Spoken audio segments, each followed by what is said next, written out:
Salut tout le monde, c'est Antoine, le député de l'Essonne. Et aujourd'hui, à l'Assemblée nationale, nous avions en audition le ministre de la Justice, monsieur Éric Dupond-Moretti. Alors j'avais choisi de l'interroger sur un sujet qui est très important dans la circonscription dans laquelle je suis élu, qui regroupe les villes de Fleury-Mérogis, Sainte-Geneviève-des-Bois, Saint-Michel-sur-Orge, Grigny et Morsan-sur-Orge. Le sujet d'Erix. Qu'est-ce que c'est que ce sujet? Eh bien en fait, ce sont des batailles qui ont lieu entre des jeunes gens qui viennent de différents quartiers, et ces batailles ont lieu d'un quartier à l'autre. Dans ma circonscription, il y a eu 2 drames très récemment.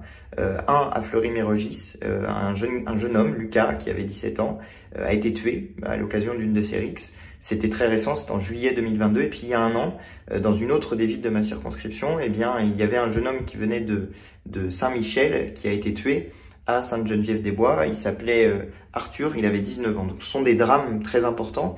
Et j'ai essayé en 1 minute, parce qu'on n'avait qu'1 minute pour poser la question au ministre de la Justice, j'ai essayé en 1 minute de résumer les 3 points qui me semblaient les plus importants à poser comme question au ministre. Vous allez voir dans cette vidéo donc la question que j'ai posée, la réponse du ministre, et puis comme toujours, je vous retrouve à la fin.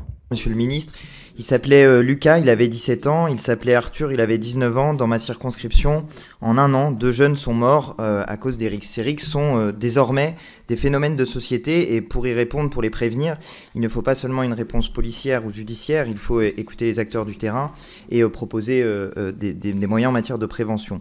Mais quand ces actes sont commis, il faut d'une part accompagner les victimes, notamment leur proposant un soutien psychologique.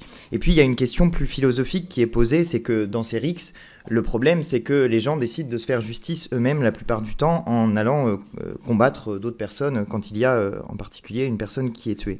Donc, monsieur le ministre, ma question est simple. La justice, normalement, doit servir d'intermédiaire entre des personnes qui sont en conflit. Et c'est une question philosophique, et je vous demande si vous êtes prêt, pour ces cas de rixes, à mettre les moyens qui sont nécessaires pour que la justice puisse avancer vite et répondre aux enjeux qui sont ceux des familles, des victimes et des amis des victimes. S'agissant des rixes, alors je vais vite, hein. Monsieur Léaumont, plan de lutte contre les bandes et GLTD renforcé dans plusieurs villes, multiplication des interdictions de paraître dans les réquisitions, stratégie d'enquête renforcée, réflexion en cours sur de nouvelles infractions, circonstances lorsque les infractions sont commises par des majeurs avec des mineurs qu'ils vont chercher. Et vous lirez notamment avec intérêt, j'en suis convaincu, la circulaire de politique pénale générale que je viens de prendre, et vous y trouverez des réponses complètes aux questions légitimes que vous me posez. Bon, alors le ministre n'a pas répondu aux questions que je lui posais, malheureusement. Je demandais à ce qu'on mette en place des moyens de prévention qui ne soient pas seulement policiers et judiciaires. Il a répondu par des moyens de prévention qui sont uniquement policiers et judiciaires. Donc, première erreur, enfin il répond à mon avis à côté de la plaque au sujet des rixes. Deuxième sujet, j'ai dit qu'il fallait des moyens pour les familles de victimes, pour les amis des victimes, notamment pour le suivi psychologique. Là, sur ce point-là, j'ai eu absolument aucune réponse. Et puis enfin, dernier point, qui était le point central de mon intervention, même si on avait finalement qu'1 minute, je demandais en fait s'il était prêt à mettre des moyens dans la justice, parce que le rôle de la justice, le rôle philosophique et social de la justice, normalement, c'est de s'interposer quand il y a un différend entre 2 personnes ou 2 groupes de personnes, et d'être en quelque sorte l'arbitre d'une situation.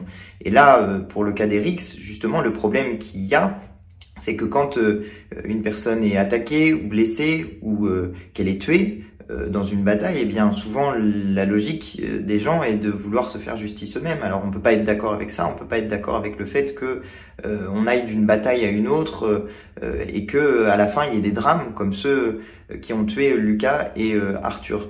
Donc moi je voulais qu'ils prennent conscience du fait que la justice devait aller vite sur ces sujets-là, qu'on devait y mettre des moyens pour que se fasse l'apaisement des familles de victimes, pour que se fasse l'apaisement sur ces sujets-là, que la justice passe à la place de la vengeance, en quelque sorte. Et sur ce point-là non plus, malheureusement, je n'ai pas eu de réponse, donc assez déçu de cette entrevue avec le ministre de la Justice, Éric Dupond-Moretti. Voilà, c'est la fin de cette vidéo. Je vais continuer à vous faire des formats comme ça sur mon travail à l'Assemblée nationale, sur mes déplacements. Donc je vous invite à vous abonner à ma chaîne YouTube.